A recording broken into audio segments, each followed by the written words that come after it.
On the show today, we'll talk the full 22-car Outlaw late model field, Devin Moran's early season performances, Hoosier late model tires and broadcasts, Earl Pearson Jr.'s new ride, and more. Let's go.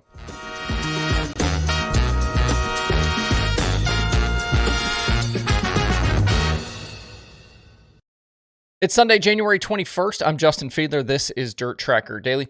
Over in the Dirt Tracker merch shop, I'm down to just the last few logo t-shirts and only have smalls and mediums left in stock, but I'd love to get rid of these, so I've dropped the prices to $10 each. I do also have a few of the late model stickers left as well.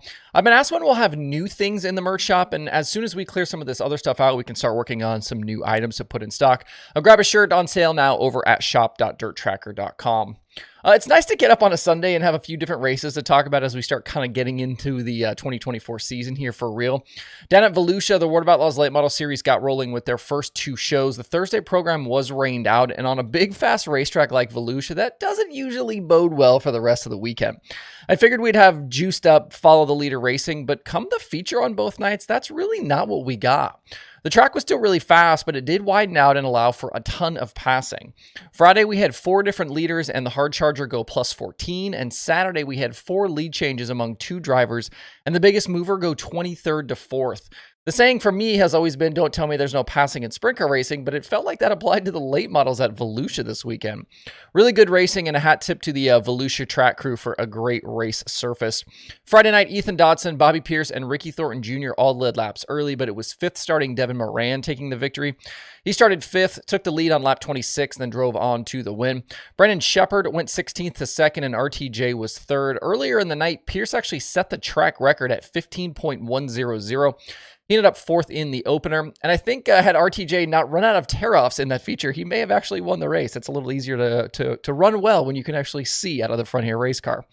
Last night, we ended up with a serious battle out front between Moran and Hudson O'Neill. The two started together on the front row, and neither could really get away from the other. They traded the lead 4 times, with O'Neill eventually getting away late for the win. Kyle Bronson went 7th to 2nd, and Moran slipped to 3rd at the checkered. Thornton had a poor qualifying effort on the night and was basically playing catch-up the rest of the way. He went 4th to 2nd in the B, and then he nearly caught all the way up in the feature, charging from 23rd to 4th. With a couple of weeks off now until DIRTRACKR Nationals, Brandon Shepard leaves the weekend with a very slight 6-point advantage over Bobby Pierce in the way too early season point standings.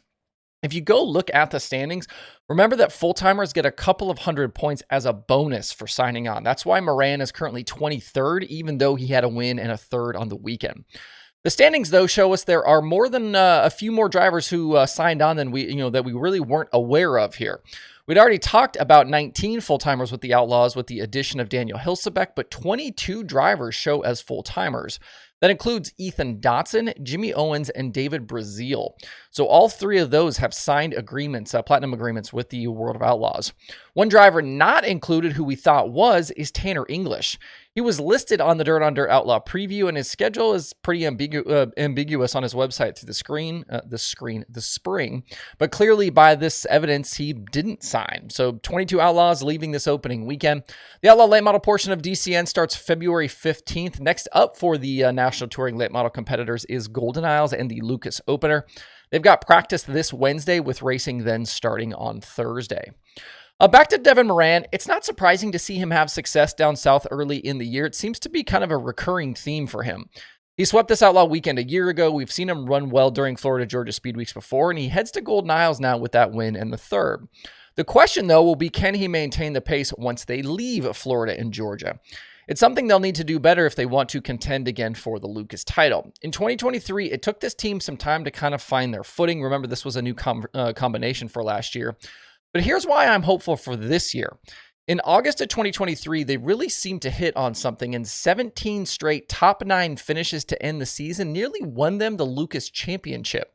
That included 5 straight podiums to close. Moran then finished 4th at the Dome, and now he's got 2 podiums coming out of the opening weekend of 2024. This could be a team to watch as we continue if they can keep up this pace and this consistency.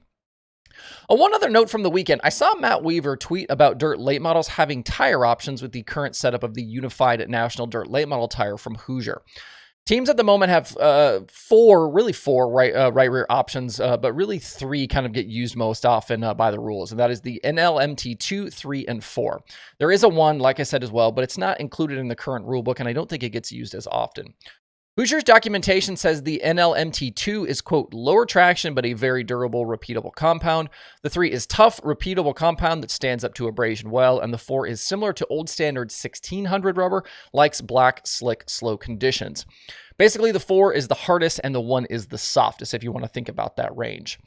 This tire rule was announced later in 2022 and first implemented for the 2023 season, obviously continuing into 2024. Are we at a point, though, where it would add value to the broadcast if we knew who was on what tire for the features? In Formula One, they have graphics on the timing and scoring rundown to show us whether teams are on the hard, the medium, or the soft, and I think it could be fun if we had that same type of information for these late model races on Flow and DIRTRACKR. It could definitely help explain sometimes, I think, the comers and the goers and the features, and I think it could add a level of depth to these broadcasts. Gives the announcers kind of something else to dive into beyond just what we're watching on a surface level on the racetrack. Drop me a comment, let me know what you think about this idea. Before we move on to some sprint car stuff, sounds like Earl Pearson Jr. has found a new ride.